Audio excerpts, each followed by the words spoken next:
ब्रह्म को याद करने से ब्रह्म मुहूर्त हमारा बनता है। कभी सुबह में आंख खोलकर सांसारिक विचार को छोड़ दीजिए। ऐसे विचार आता हो वो भी दिमाग को, आपके माइंड को समझाओ, उसको हटाओ। जैसे आपके मोबाइल में से आप कचरा हटा देते हैं, ऐसे माइंड में से भी कचरा हटा सकते हैं। आप में डिलीट करने की ताकत होनी चाहिए। लेकिन आंख खुलते ज्यादातर बहुत सारे ऐसे संसार के ही, परिवार के ही विचार निरंतर उछलते रहते हैं। लेकिन इनमें से बाहर निकलने के लिए थोड़ा प्रयास करना पड़ेगा। एक बार प्रयास करने से ये सरल हो जाएगा। एक दिन से कुछ नहीं होता, बहुत दिनों के बाद निरंतर रटन शुरू होता है, भजन शुरू होता है। बचपन से परमात्मा का भजन करने के लिए क्यों कहा? इसीलिए तो कहा है कि आपकी युवावस्था में और आपकी वृद्धावस्था में आपको कष्ट न पड़े, वैसे ही परमात्मा की याद निरंतर रहना। भजन करने के लिए प्रयास नहीं होना चाहिए। भजन करने तो ऐसे ही बस आपका मन लगा रहना चाहिए। इसलिए बहुत दुनिया में लोग हैं, प्रातःकाल आंख खुलने के बाद निरंतर परमात्मा को याद करते हैं। और ऐसा कहीं नहीं कहा कि बिस्तर छोड़कर छोड़ दीजिए, तो बहुत बड़ी बात है। लेकिन बिस्तर न छूटे सुबह का, और सुबह का बिस्तर छोड़ना कोई छोटी बात थोड़ी है। हिमालय पहाड़ उखाड़ने जैसी बात है वो तो। क्योंकि बिस्तर पकड़ता है, इसमें चुंबक है। और थोड़ा सो लो, और थोड़ा, और थोड़ा, और थोड़ा, ऐसे करते करते 7 बज जाता है। और अलार्म बजता है तो अभी राम की याद नहीं आती, अलार्म को कहना पड़ता है दुबन हो जा। ये सुबह हमारी होती है। इसमें ठंडी के दिनों में तो सोने में बहुत आनंद आता है। अब शुरू हो गए ठंडी के दिन, धीरे धीरे धीरे दीपावली के बाद बिस्तर को जीतना बहुत कठिन है। लेकिन कोई बात नहीं, आप बिस्तर न छोड़ सके तो सुबह में आंख खुलते ही परमात्मा की पूजा का प्रारंभ कर दीजिए। जितने स्तोत्र मंत्र अष्टक कंठस्थ है सब बोल लीजिए। जो जो मुखपाठ है, जो जो कंठ, इससे बहुत सारे दुनिया में लोग हैं, बहुत सारे अष्टक, बहुत सारे स्तवन, बहुत सारे स्तुति मुखपाठ और कंठस्थ रखते हैं। कोई 40 कंठस्थ है तो वो बोल लीजिए। और कुछ भी नहीं है तो जो आपका इष्ट है, राम है, कृष्ण है, माता जी, कोई भी जिनके उपासक, अंत तो सब सूर्य की किरण है। अलगावाद तो कोई लोग, बाकी अलगावाद तो है ही नहीं, अलग कोई है ही नहीं, सब एक है। सूर्य के हर किरण का उद्गम स्थान तो सूर्य नारायण है। ऐसे हर देवी देवता शिव का ही स्वरूप, उसका अंश, उसका किरण है। आपको जहां रुचि लगे उसका भजन करें आप। लेकिन भजन करना चाहिए। यहाँ शिव महापुराण ग्रंथ की कथा करते हैं, इसलिए तो यहाँ तो महादेव के बारे में मैं बताऊंगा, महादेव के बारे में ही कहूंगा। और ऐसा कभी नहीं समझना चाहिए कि मैं दूसरे देवों का कोई विरोधी हूँ, दूसरे देवों का कोई खंडन करता। क्योंकि जिन पुराण को लेकर बैठे, इस पुराण का तो मुझे पूरा आपको कहना पड़ता है। हम पढ़ते थे क्लास के अंदर, तब विज्ञान का टीचर विज्ञान पढ़ाते थे ना, भूगोल का टीचर भूगोल पढ़ाते थे, समाज विद्या के टीचर जो थे वही पढ़ाते थे, अंगणित के जो टीचर आते थे वो गणित पढ़ाते थे, है ना। ऐसा कभी देखा कि विज्ञान के टीचर आकर मनोविज्ञान पढ़ाने लगे और मनोविज्ञान का टीचर भूगोल पढ़ाने? ऐसा होता ही नहीं। जो मेरा विषय है शिव महापुराण ग्रंथ है, शिव महापुराणम तिलकम खलु सतपुराणम वेदांत वेद, वेद सम्मत है, वेद परंपरा में, इसमें कोई खंडन नहीं, इसमें कोई विशेषता नहीं है। जो हमारी सनातनी परंपरा वही शिव महापुराण ग्रंथ में है। इसलिए प्रातःकाल महादेव को याद करना हमारा कर्तव्य है। मध्याह्ने कामिकम्, इसलिए हमारे ब्राह्मण त्रिकाल संध्या करते हैं। प्रातःकाल, मध्याह्न, संध्या, 3 समय संध्या होती है। सुबह में जब संध्या करते तब शिव का ध्यान करते, जो गौर वर्ण है, जो कल्याणकारी रूप है। और मध्याह्न के संध्या करते तो रुद्र का ध्यान करते, जो रक्त वर्ण है, रक्षा करने के लिए निरंतर खड़े रहते हैं। और संध्या के समय जब हम शिव जी का ध्यान करते हैं, संध्या करते, तब शांत स्वरूप श्याम वर्ण शंकर तो शंकर है, शंकर भगवान का हम ध्यान करते हैं। तीनों के रूप, तीनों के रंग, तीनों के गुण भी अलग बताए हैं। शिव क्या है तो कल्याण करने वाले, गौर वर्ण है। शिव तो गौरे हैं ना, हम सभी जानते हैं। शिव का मूल रूप क्या है तो गौर वर्ण है। कर्पूर गौरम करुणा अवतारम, करुणा का अवतार है, कर्पूर वर्ण है, श्वेत है, भगवान शिव सुंदर है। और मध्याह्न भगवान शंकर जी रुद्र रूप है। सुबह सुबह में सूर्यग्रहण कैसे होते, एकदम शांत, ठंडक देने वाला, शांति देने वाला। और दोपहर का सूर्यग्रहण रुद्र रूप ले लेता है। इनमें इस साल तो 48 तक पहुंच गए थे अहमदाबाद, इतना ताप, इतनी गर्मी पड़ी थी। और फिर से शाम एकदम शांत। सुबह का कल्याणकारी रूप शिव का है, मध्याह्न भगवान शंकर का रूप रुद्र का है, रक्त वर्ण है, रक्षा करते हैं। और संध्या समय का रूप शंकर जी का शंकर स्वरूप श्याम वर्ण है, शांति देने वाला है। ये तीनों रूपों की महिमा है। इसलिए जो संध्या समय शिव जी को विशेष प्रकार से कोई याद करते हैं, शिव जी शांति का प्रदान करते हैं। और हमने तो बहुत बार कथा में, 30 साल बीत गई मुझे कथा गाते गाते, सालों से मैं बोलता हूँ कि प्रातःकाल भगवान शिव की आपको भजन पूजन अर्चन न हो सके तो मध्याह्न भी न हो सके तो संध्या तो कभी छोड़नी नहीं चाहिए। सूर्य जब ढलता है, सूर्य अस्त होने की तैयारी है, अंधकार का प्रारंभ होने के लिए तैयारी है। इस अंधकार में से प्रकाश को प्राप्त करने के लिए संध्या समय, शाम की संध्या, सायाह्न संध्या समय शिव को याद करें, महादेव को याद करें। जीवन की संध्या मंगलमय रहेगी। बुढ़ापा बहुत भयंकर होता है। उम्र बढ़ने के बाद बहुत सारे रोग भी बिना निमंत्रण आते हैं। जिनकी उम्र हो गई उसको पूछ लीजिए कि क्या लगता है भाई, क्या अनुभव है। लेकिन युवान के पास फुर्सत नहीं है, उसको पूछ लीजिए कि अवस्था में क्या क्या हो रहा है, क्योंकि वहां पे आपको भी पहुंचना है, वहां पड़ाव भी आपका भी होगा। तब आप पहले से सतर्क, आप पहले से सावधान हो जाए।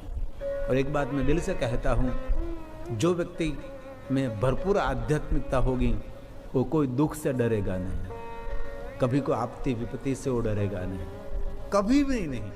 क्योंकि आध्यात्मिकता को अमृत कहा है। आध्यात्मिकता मतलब वो अमृत की बारिश है। जीवन जीने के लिए वो हमारा ये अमृत है। इसलिए आध्यात्मिक होना बहुत जरूरी है। आध्यात्मिक मतलब माला पहनना वो तो हमारी एक भक्ति मार्ग में सहायक है।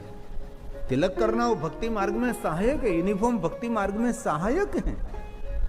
आध्यात्मिक उसको कहा जाता है भले बुरे की समझ, सुख दुख की समझ, समय समय की समझ, उसको आध्यात्मिकता कही गई है।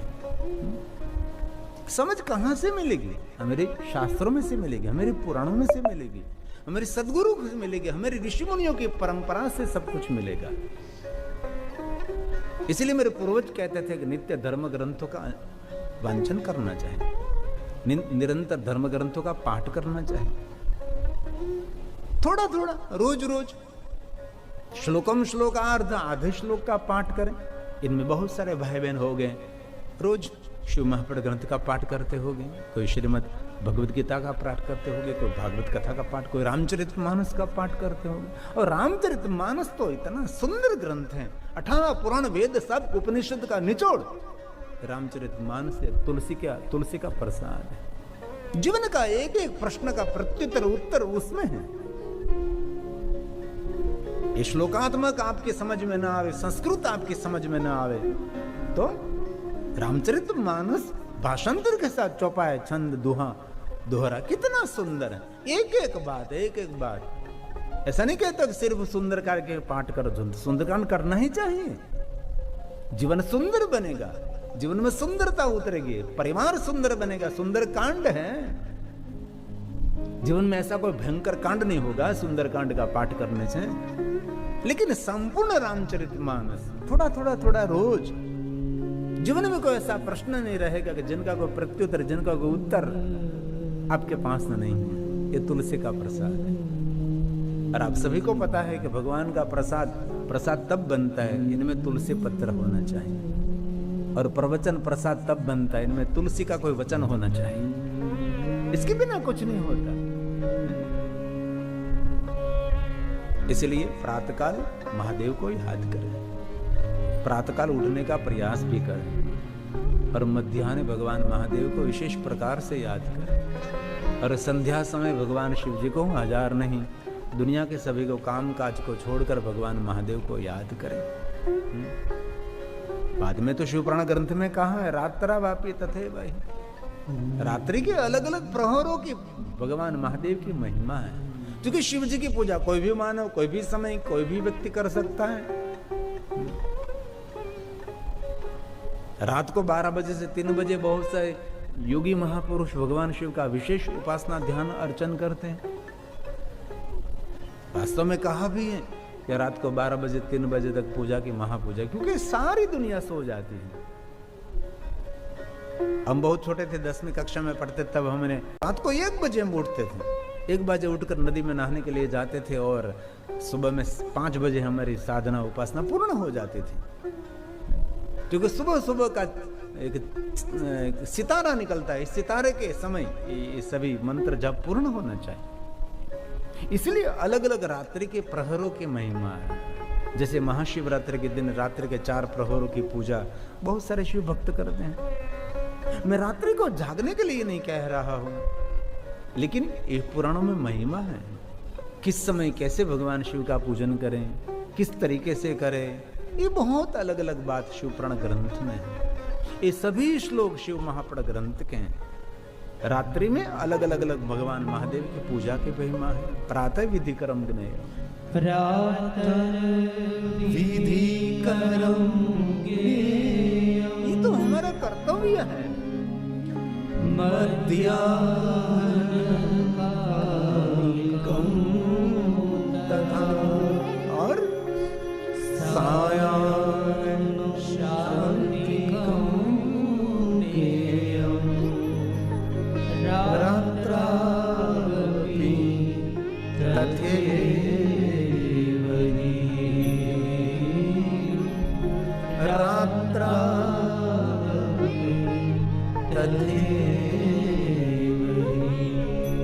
रात्रि के भी कोई कोई समय भगवान शिव की विशेष पूजा। अरे 24 घंटे शिव जी का रटना होना चाहिए। जीवन में से एक पल, एक घड़ी, एक घंटा भी नहीं जाना चाहिए। हम कहते हैं चलो भगवान को याद करेंगे, तो सबसे बड़ी मूर्खता है। हम कहते हैं चलो भगवान को याद करेंगे, तो मतलब कि आप भूल गए हैं उसको। भूल गए तो ही याद करेंगे ना, जिनको भूला ही नहीं जाता। आत्मा और शरीर कभी जुदा नहीं रह सकते, वैसे नाम और हमारा मन कैसे जुदा रह सकता है। हमारा मन निरंतर नाम के साथ जुड़ा रहना चाहिए। इसलिए कालो निथिशो, अलग अलग काल की महिमा है। कालो निशिथो वे प्रोक्तो मध्यरात्रि मध्याह्नद्वयं निशि शिव पूजा विशेषेण तत्काले अभीष्टं सिद्धिदा,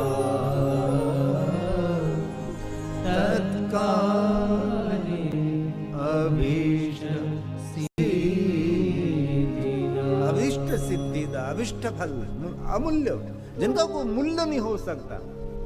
महादेव सब कुछ समय समय पर कर दे। भरोसा होना चाहिए, श्रद्धा होनी चाहिए। एवं ज्ञातवा नर कुर्वन्, बहुत सुंदर बात कर दी, कितनी बड़ी बात कर दी। ये तो मैं बहुत संक्षेप में कह रहा हूं, लेकिन किस समय कैसे, किस द्रव्य से कैसे भगवान शिव का पूजन किया जाए, उसका बहुत बड़ा विवरण है। लेकिन एक श्लोक में भगवान व्यास जी ने उच्चात कर दिया। व्यास जी बहुत कुछ इतना सुंदर कहते हैं कि ऐसे माला करो, ऐसे माला करो, ऐसे माला करो। बाद में क्या कहा पता, आपका मन लगे वैसे करो। पहले कहते पद्मासन लगाओ, अर्ध पद्मासन लगाओ, ऐसे करो, ऐसे करो। बाद में क्या कह दिया, सुखासन होकर बैठिए, इस मंत्र ऐसे पढ़िए, ऐसे पढ़िए, ऐसे बोलिए, इस तरीके से बोलिए, इस तरीके बोलिए।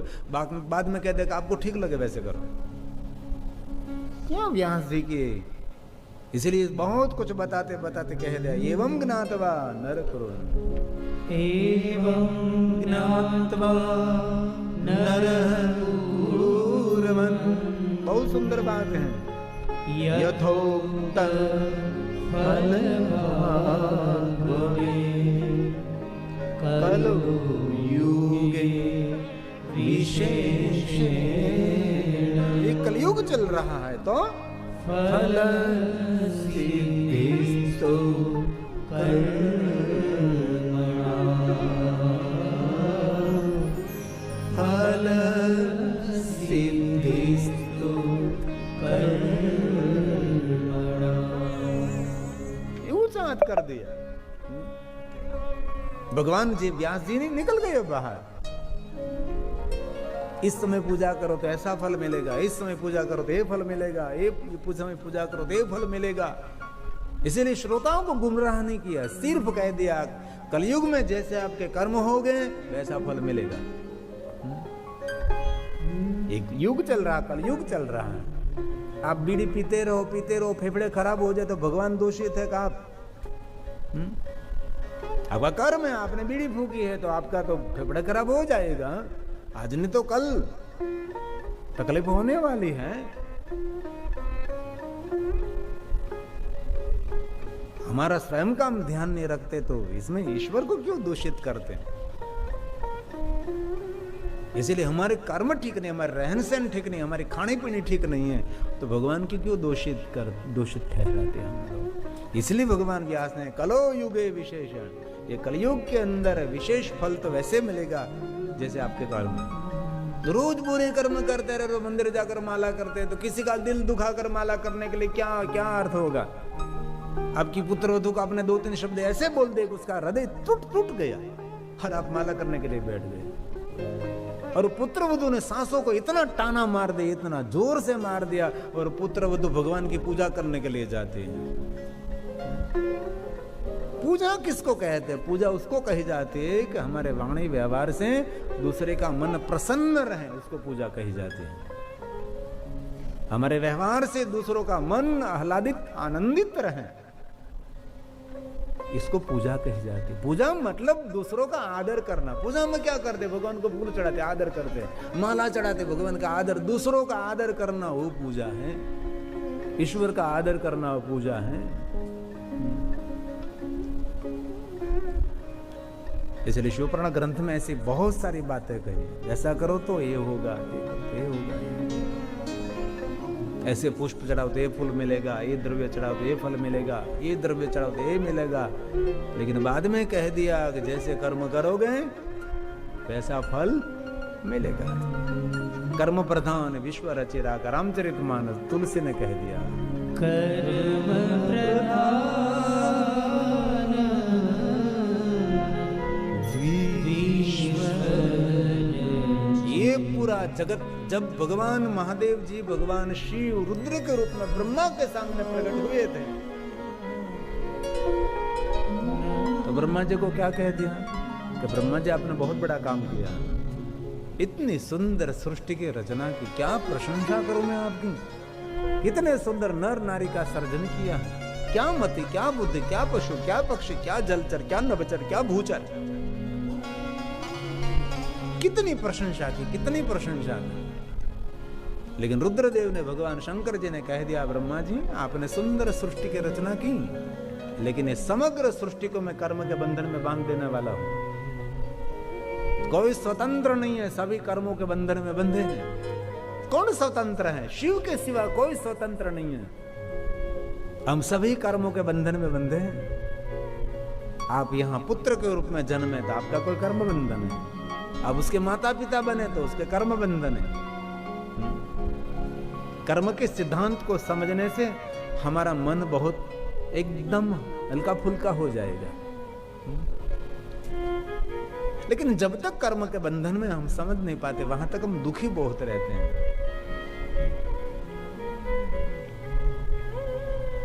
और कर्म का बंधन समझ नहीं पाते, इसलिए तो मोह का जन्म होता है, और मोह मोक्ष तक पहुंचने देते और मुक्ति का द्वार दिखाई भी नहीं देता। मोक्ष का सिद्धार्थ हम सभी जानते हैं, मोह का क्षय, मतलब किसी के प्रति कोई मोह न रहे, कोई राग न रहे, बस जो हो रहा है ईश्वर की लीला है, ये अलग खेल है, सब जो कुछ हो रहा है। इस दुनिया में कोई भी मनुष्य मर जाता है उसका कोई दुख नहीं होता, लेकिन जिनके तरफ हमारा प्रेम है, आदर है, जिनके प्रति हमारा मोह है, लगाव है, अपनापन है, वो चला गया तो बहुत दुख होता है। इसलिए तुलसी ने कह दिया कि दुनिया सारी कर्मों के बंधन से बंधी है। शिव जी ने तो पहले से ब्रह्मा जी को कह दिया। ये रामचरितमानस की बात है, तुलसी का प्रसाद।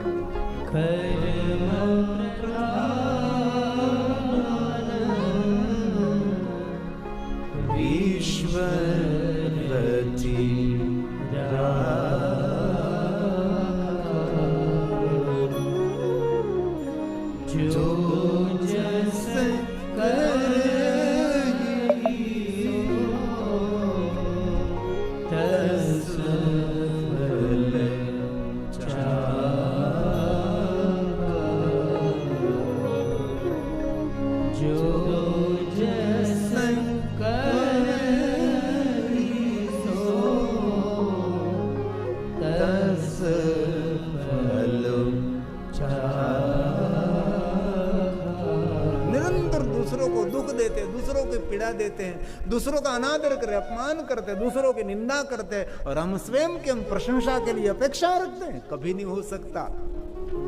आप दूसरों की प्रशंसा करो तो आपकी प्रशंसा करने वाला कोई मिलेगा। ये तो खेत है दुनिया, जो बोओगे वही आपको मुबलक पाक मिलेगा।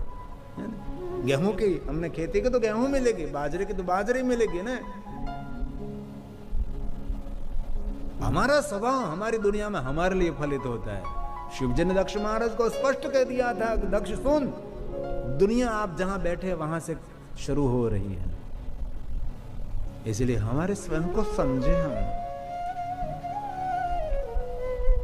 कई लोग हमको शिकायत करते, बहुत भगवान की पूजा करते, बहुत प्रार्थना करते हैं, स्तोत्र का पाठ करते, मंदिर जाते, बहुत कुछ करते, लेकिन दुख कम नहीं हो रहा। हम कहते थे घर में कचरा कम है तो जल्दी साफ हो जाएगा, लेकिन आपने इतना भरा होगा तो साफ करने में समय तो लगाना है। इसलिए छोड़ना नहीं आध्यात्मिक मार्ग, हताश नहीं होना है, निराश नहीं होना है। लगे रहो आप, लगे रहो आप। आज नहीं तो कल आपके लिए जरूर सुवर्ण का सूरज उदय होगा। हम को हिम्मत दे देते हैं, छोड़ना नहीं इस मार्ग को। जहां आप जा रहे हैं ये मार्ग सही मार्ग है। कहीं लोग छोड़ भी देते हैं कि इतना करते हुए भी कुछ नहीं हो रहा है। नहीं नहीं, वहां ही जाओ, यही मार्ग दुखों का निवारण है। ईश्वर पर श्रद्धा बहुत बड़ा पुण्य है। अटूट श्रद्धा सबको नहीं मिलती, बहुत कम लोग हैं जो अटूट श्रद्धा रखते ईश्वर पर। कभी टूटने नहीं चाहिए। हर ईश्वर पर श्रद्धा टूट गई तो धरती पर रहने के लिए अति मुश्किल हो जाएगा। श्रद्धा के कारण तो हम जीवित रहते हैं कि परमात्मा सब कुछ सही करेंगे, अच्छा ही करेंगे। कभी हमारा ईश्वर बुरा नहीं कर सकता। हमारा कोई कर्म होगा, धीरे धीरे टूट जाएगा। कपड़े कम मैले है तो जल्दी उसकी धुलाई हो सकती है, लेकिन कपड़े बहुत मैले हो गए हैं तो थोड़ा तो समय तो लगेगा, थोड़ा सा। इसलिए कभी हिम्मत नहीं हारना, हताश नहीं, निराश नहीं होना है। अच्छा ही होने वाला है, सब कुछ सही होने वाला है। इसलिए मेरे पुराणों में कहा है कर्म को ठीक करें। आदत बदलिए। कटु बोलने की आदत है तो बदल दीजिए, किसी को ताना मारने की आदत है तो बदल दीजिए, किसी के प्रति बुरा विचार करने की आदत है बदल दीजिए, किसी के प्रति द्वेष रखते हैं तो बदल दीजिए, राग रखते हैं बदल दीजिए। दूसरों को आप मामूली समझते हो भी आपकी मानसिकता बदल दीजिए। कोई मामूली नहीं, सभी मूल्यवान है। हर जीव का अस्तित्व ये पूरी प्रकृति के लिए कोई महत्व का है। अरे मेरे शास्त्र तो कहते एक चींटी भी इस पृथ्वी का ईश्वर का अंश है। कण जड़ चेतन, सांप को जड़ चेतन कण कण, ये प्रकृति का एक अंश है, एक विभाग है। इसलिए कभी किसी को मामूली न समझे, जीव जंतु की तरह न समझे। ऐसा नहीं होता। सबका अस्तित्व है, सबका कुछ मूल्य है। एक दूसरे के आधारित एक दूसरा होता है। इसलिए मेरे ऋषि मुनियों ने कहा जैसे कर्म होगा वैसे फल होगा। सकल पदार्थ है जुगमाय। दुनिया में क्या नहीं, बहुत कुछ है। सकल पदार्थ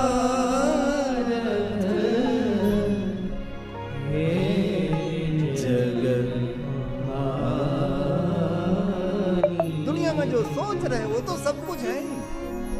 हम दुनिया में जो सोच नहीं सकते वो भी दुनिया में है, जो हम विचारते वो तो दुनिया में है, जो हम विचार नहीं सकते वो भी दुनिया में है।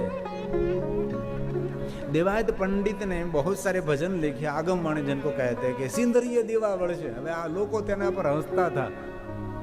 દેવાયત पंडित ઉપર લોકો એમ કહેતા કે મૂર્ખ છે આ, સિંદરીય દેવા વળશે। कितनी दीर्घ दृष्टि होगी, कितनी उसकी दूरदृष्टि होगी। ये दूरी क्या है, सिंदरी तो है, वायर क्या है। લોકો હવામાં વાતો કરશે, હવામાં વાતો તો કરી છે ને, મોબાઈલ શું છે, क्या क्या उसने आगमवाणी कही थी, क्या क्या होने वाला है। अल्प आयु मनुष्य की रह जाएगी, जल थल हो जाएगा, क्या क्या क्या लोग कैसे रहेगी, लोगों की मानसिकता कैसी रहेगी, जिनको आगमवाणी कहते हैं। इसलिए जो आप बोलते हो तो जग में है ही, जो बोल नहीं सकते हो भी जग में है। बस